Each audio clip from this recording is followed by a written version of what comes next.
Hello boys and girls, what's up. आज का anime series बहुत ही ज्यादा इंटरेस्टिंग होने वाला है और अगर आपने अभी तक ये एनिमे सीरीज नहीं देखा है तो डेफिनेटली आप इसके फैन होने वाले हो। तो दोस्तों, कहानी के शुरुआत में हम एक दानव के खोपड़े को देखते हैं। इसके ऊपर एक स्टेचू था फर्स्ट विजार्ड किंग का, जिसने सालों पहले इस मोस्टर को हराया है। इस खोपड़ी के पास ही में हम एक चर्च को देखते हैं, जिसके प्रीस्ट को एक दिन चर्च के बाहर दो बच्चे मिलते हैं। इनमें से एक होता है शांत स्वभाव का और एक होता है थोड़ा चंचल स्वभाव का। उनका नाम उनके टी शर्ट पे लिखा हुआ था। शांत वाले का नाम होता है यूनो और चंचल वाले का नाम होता है आस्था। यहाँ से सीन शिफ्ट होता है और हम देखते हैं 15 साल बाद आस्था सिस्टर लिली को प्रपोज कर रहा है। मैं एक दिन विजार्ड किंग बन जाऊंगा और आपको पूरे दुनिया में सबसे ज्यादा खुश रखूंगा। प्लीज आप मुझसे शादी कर लीजिए सिस्टर लिली। सिस्टर लिली उसे मना कर देती है, लेकिन वो बार बार इस बात को रिपीट कर रहा था। इससे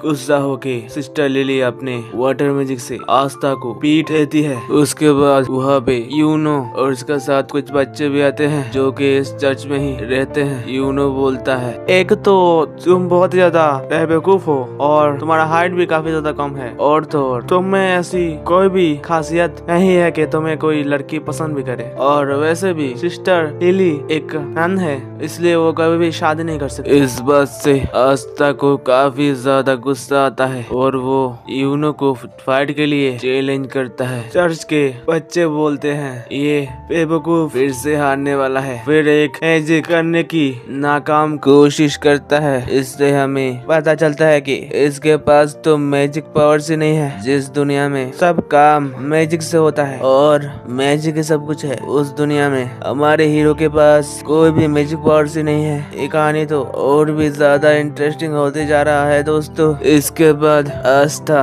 पागलों की तरह वहाँ पे एक्सरसाइज करने लगता है। पहले इसके पास मैजिकल पावर्स नहीं है, लेकिन स्ट्रेंथ और स्टेमिना यूनो से काफी ज्यादा है। उस तरफ यूनो अपने कमाल के विंड मैजिक से सिस्टर लिली के कपड़े को सुखाने में मदद करता है। ये देख के आस्था भी लकड़ियाँ काटने जाता है सिस्टर लिली को इम्प्रेस करने के लिए, लेकिन वो भी यूनो अपने मैजिक पावर से कर लेता है। इससे आस्था उदास होकर एक कोने में बैठ जाता है। फिर वहाँ पे सिस्टर लिली आती है और बोलती है, तुम चिंता मत करो, कुछ दिन बाद तुम्हें तुम्हारा ग्रीमोर मिल जाएगा, उसके बाद तुम भी मैजिक यूज कर पाओगे। इस बात को सुन के आस्था खुश हो जाता है और बोलता है, देखना मुझे इस दुनिया का सबसे ताकतवर ग्रीमोर मिलने वाला है। इसके बाद मैं बहुत ही ज्यादा मेहनत करूंगा और एक विजार्ड किंग बन जाऊंगा। इसके बाद मैं इस बेकार के चर्च को तोड़ के एक सुंदर से चर्च को बनाऊंगा। इस बात को बुड्ढा प्रीस्ट सुन लेता है और गुस्से में बोलता है, तुम बेकार के चर्च किसे बोल रहे हो, शैतान लड़के। आस्था यूनो की तरफ हाथ बढ़ा के बोलता है ना यूनो, लेकिन यूनो उसके बातों को इग्नोर करके वहाँ से चला जाता है। इस बात से आस्था काफी ज्यादा उदास हो जाता है और बोलता है, मैं कसम खाता हूँ सब लोगों को एक दिन विजार्ड किंग बन के दिखाऊंगा, बोल के वहाँ से चला जाता है। इसके बाद सिस्टर लिली यूनो के पीछे पीछे चर्च के अंदर जाती है और बोलती है, तुम मुझसे अच्छे से बात क्यों नहीं करते। यूनो बोलता है ना, तो उसे कुछ भी गलत नहीं बोला। सिस्टर लिली मन ही मन में सोचती है, शायद उस दिन कुछ उनके साथ हुआ था, क्योंकि पहले यूनो एक क्राई बेबी हुआ करता था, लेकिन उस दिन के बाद मैंने आज तक उसे कभी भी रोते हुए नहीं देखा। और आस्था भी हर रोज कुछ देर के लिए कहीं पे गायब हो जाता है। बचपन में इनके साथ कुछ तो ऐसा इंसिडेंट हुआ होगा जिसने इन दोनों को बदल के रख दिया। तभी हम उसी दानव के खोपड़ी के अंदर देखते हैं, जहाँ पे आस्था ट्रेनिंग कर रहा है। वो हर रोज यहाँ पे आके कड़ा ट्रेनिंग करता है विजार्ड किंग बनने के लिए। उसके बाद आखिरी दिन आ ही गया जब उनको उनका ग्रीमोर मिलेगा। हम देखते हैं एक जगह में काफी सारे बच्चे इकट्ठे हो चुके हैं। उनमें से दो नोबल्स के बच्चे भी थे, जो कि आस्था और यूनो को नीचा दिखाने के लिए बोलते हैं, पता नहीं ये गरीब कहाँ से आ जाते हैं। कोई भी एरा गरा यहाँ पे मुंह उठा के चला आता है। इनमें से एक तो बहुत ही बड़ा बेवकूफ है पूरे इंटायर कंट्री में, बस इसके पास ही मैजिकल पावर्स नहीं है। मुझे यही लगता कि इन दो लूजर्स को ग्रीम वॉर मिलेगा। और एक कोने में हम चर्च के सारे लोगों को देखते हैं जो कि आस्था और यूनो को सपोर्ट करने आए हुए थे। उसके बाद हम देखते हैं वहाँ पे एक बुड्ढा आता है और बोलता है आज तुम लोगों को अपने अपने पावर के हिसाब से ग्रीम वॉर मिलने वाला है और तुम इस पावर से एक अच्छे मैजिक नाइट भी बन सकते हो या फिर हो सकता है कि विज़र्ड किंग भी बन जाओ। लेकिन याद रखना बच्चों, इस पावर का गलत इस्तेमाल मत करना। उसके बाद एक एक करके सारे बच्चों को अपनी अपनी ग्रीम वॉर मिलने लगते हैं, लेकिन हमारा बेचारा आस्था बस वहाँ पे हाथ आगे किए खड़ा हुआ था, लेकिन उसको ग्रीम वॉर नहीं मिलता। इसके वजह से सारे लोग इसके ऊपर हंसने लगते हैं और दूसरी तरफ यूनो को बहुत ही ज्यादा रेयर 4 लीफ ग्रीम वॉर मिलता है जो कि फर्स्ट विज़र्ड किंग के पास था। 1 लीफ, 2 लीफ और 3 लीफ ग्रीम वॉर नॉर्मल होता है, लेकिन 4 लीफ ग्रीम वॉर बहुत ही ज्यादा रेयर होता है। आसपास के सारे लोग चौंक जाते हैं और बोलते हैं इस गरीब को भला 4 लीफ ग्रीम वॉर कैसे मिल गया। आस्था बोलता है भले ही मेरे पास मैजिक पावर नहीं है और मुझे ग्रीम वॉर भी नहीं मिला, लेकिन मैं एक दिन विज़र्ड किंग बन के ही रहूंगा। उसके बातों को सब लोग इग्नोर करके वहाँ से चले जाते हैं। इस भीड़ में हम एक बदमाश आदमी को देखते हैं जो कि बोलता है 4 लीफ ग्रीम वॉर ये आगे जाके कुछ तो चूतिया में करने वाला है दोस्तों। उसके बाद सीन वहाँ से शिफ्ट होता है और हम देखते हैं उसी दानव के खोपड़े के अंदर आस्था सोच रहा था अरे यार मुझे तो मैजिक पावर्स नहीं मिला था और अब मुझे ग्रीम वॉर भी नहीं मिला है। उसके बाद अपने बचपन की एक बात को याद करता है और मोटिवेट होके बोलता है मैं हार नहीं मान सकता, चाहे मुझे इसके लिए 10 साल लग जाए, 20 साल या फिर 100 साल ही क्यों ना लगे, मैं अपना ग्रीम वॉर लेके रहूंगा और एक दिन विज़र्ड किंग बनूंगा। क्योंकि मैं साबित करना चाहता हूँ कि एक गरीब जिसको उसके जन्म होते ही अबैंडन कर दिया गया था वो बिना मैजिक पावर के भी एक विज़र्ड किंग बन सकता है। दोबारा से सीन वहाँ से शिफ्ट होता है और हम देखते हैं वही 2 नोबल्स को जो कि यूनो के साथ बदमाशी करने आए थे। वो बोलते हैं तुम्हारी हिम्मत कैसे हुई 4 लीफ ग्रीम वॉर लेने की, ये तो हम जैसे नॉवेल्स के लिए है, तुम जैसे गरीब को ये कैसे मिल गया, बोल के अपने ग्रीम वॉर से यूनो के ऊपर हमला करता है। लेकिन यूनो अपने बस नॉर्मल मैजिक से ही उनको रोक देता है, उसको तो अपना ग्रीम वॉर यूज करना ही नहीं पड़ता। उसके बाद वहाँ पे असली बदमाश आता है और उस नॉवल को अपने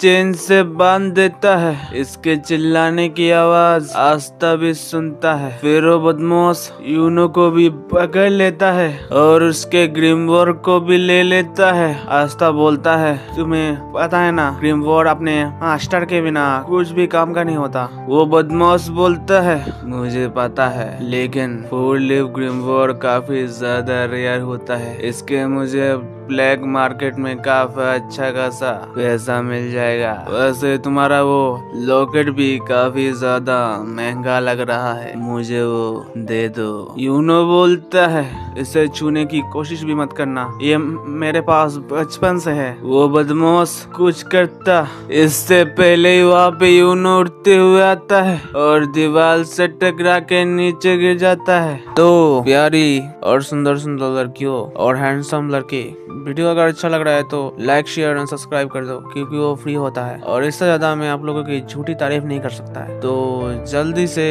करना शुरू करो। अरे सब्सक्राइब यार। तो दोस्तों चलिए यहाँ से कहानी में आगे बढ़ते हैं। हम देखते हैं वो चूतिया मेरा मतलब वो बदमाश आस्था के ऊपर अपने चेन से अटैक करता है, लेकिन आस्था उन सारे अटैक को डॉज करके उसके पीछे से उसके ऊपर अटैक करने वाला था, लेकिन वो अपने चेन से उसे पकड़ लेता है और बोलता है तुम तो वही हो ना जिसके पास मैजिक पावर्स नहीं है और अब तो तुम्हें तुम्हारा ग्रीम वॉर भी नहीं मिला। तुम्हारे जैसे लूजर की इस दुनिया को कोई भी जरूरत नहीं है। तुम्हें तो मर जाना चाहिए। जिस दुनिया में मैजिक ही सब कुछ है, उस दुनिया में तुम्हारे पास मैजिक ही नहीं है, बोल के उसे लात मारने लगता है। और रास्ता भी उसके बातों से पूरा अंदर से टूट गया था और बोलता है मन ही मन में, ये तो सही बोल रहा है। मैं चाहे जितना भी ट्रेनिंग क्यों ना कर लूं, मैं अपने आप को चाहे जितना भी ताकतवर क्यों ना बना लूं, लेकिन मुझे कभी भी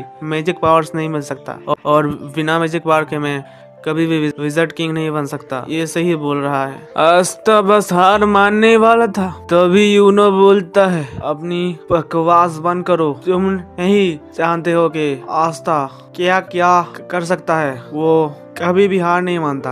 आस्था लायक है विज़र्ड किंग बनने के लिए और वो मेरा प्यारा भाई है। यूनो की इन प्यारी प्यारी बातें सुन के आस्था को रियलाइज होता है कि वो हार नहीं मान सकता और बहुत तेज गुस्से से उस बदमाश के पैर को हटाता है और अभी आस्था को कुछ होने लगता है और इसके पास 5 लीफ ग्रीम वॉर आ जाता है, जो कि super duper ultra pro max rare है, जो कि दुनिया में एक वक्त में सिर्फ एक इंसान के पास ही हो सकता है। और उस ग्रीम वॉर से एक बहुत ही ज्यादा खतरनाक स्वॉर्ड निकलता है। इसे देख के वो बदमाश बोलता है, लेकिन तुम्हारे पास तो मैजिक पावर्स नहीं था, तो तुम्हें ग्रीम वॉर कैसे मिला? ऐसा नहीं हो सकता।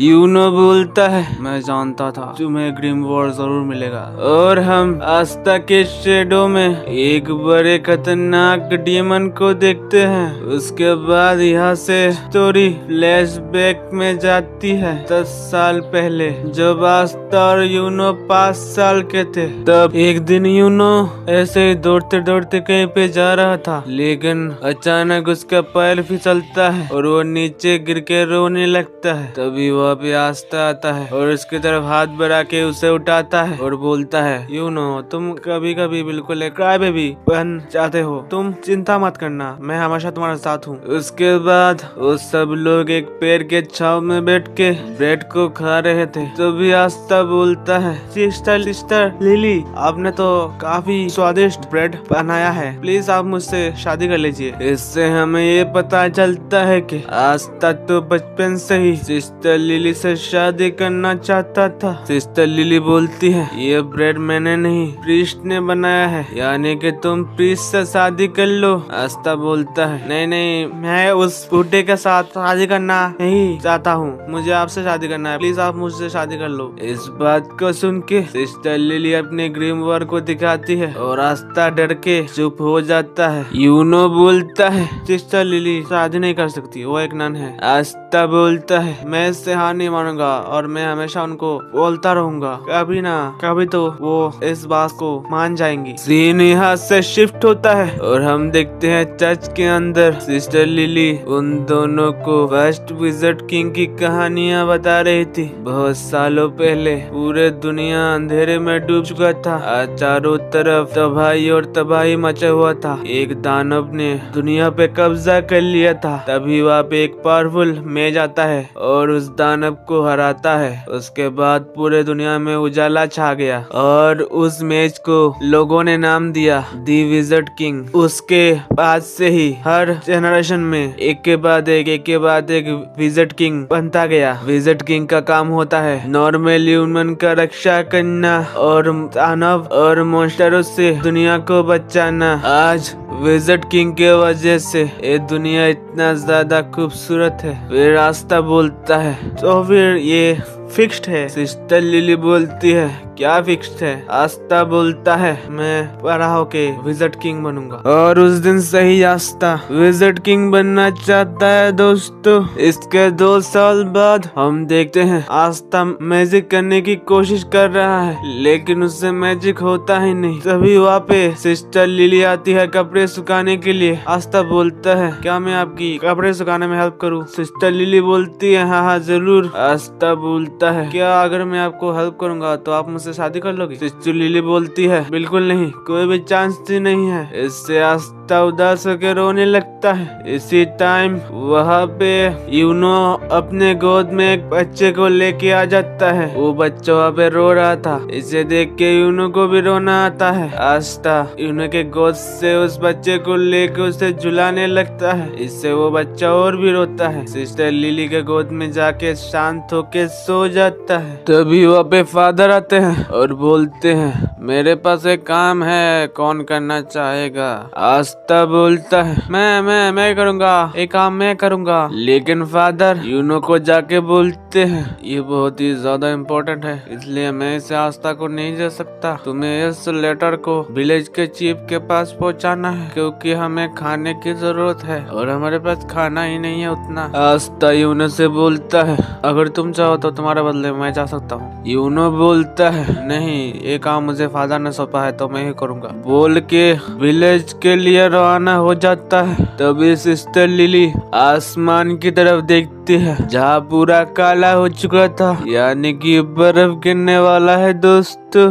तभी हम उस विलेज के बार में देखते हैं, जहाँ पे एक शराबी आदमी को बार का ओनर धक्के मार के निकालता है और बोलता है, तुम्हारे पास पैसा नहीं है तो तुम यहाँ पे खाने क्यों आए? निकल जाओ, बेकार आदमी, निकल जाओ यहाँ से। वो आदमी इस बार ओनर के ऊपर गुस्सा करता है। चारों तरफ बर्फ गिरना शुरू हो गया था। तभी वहाँ पे यूनो आता है और फिसल के गिर जाता है और इसके गले के चेन को वो शराबी देख लेता है और मुस्कुराता है। ये आगे जाके कुछ तो चुतियामी करने वाला है दोस्तों। फिर यूनो सक्सेसफुली विलेज चीफ को वो लेटर देता है। उसे यहाँ पे काफी समय हो चुका था, अब तो अंधेरा भी हो चुका है। तभी हम देखते हैं वो शराबी उसके सामने आ चुका है। यहाँ से सीन शिफ्ट होता है और हम देखते हैं चर्च के अंदर का सीन, जहाँ पे आस्था और एक छोटी लड़की और सिस्टर लिली खाने के टेबल पे यूनो और फादर के आने का इंतजार कर रहा है, क्योंकि फादर भी एक काम से किसी और विलेज में गए हुए थे, लेकिन अभी तक नहीं लौटे हैं। आस्था को यूनो की काफी ज्यादा चिंता हो रही थी। तभी वापस से सीन वहाँ पे शिफ्ट होता है और हम देखते हैं उस शराबी ने उसका चेन छीन के उसे लात मार के दूर फेंक दिया था। यूनो रोते हुए बोलता है, मेरा लॉकेट मुझे वापस दो, लेकिन वो शराबी उसे नहीं देता और उसके ऊपर हंसने लगता है। तभी वहाँ पे आस्था दौड़ते हुए आता है और उस शराबी को धक्का मारता है। वो शराबी उसे बार बार छुड़ाता है और उसे मुक्का भी मारता है, लेकिन आस्था हार नहीं मानता।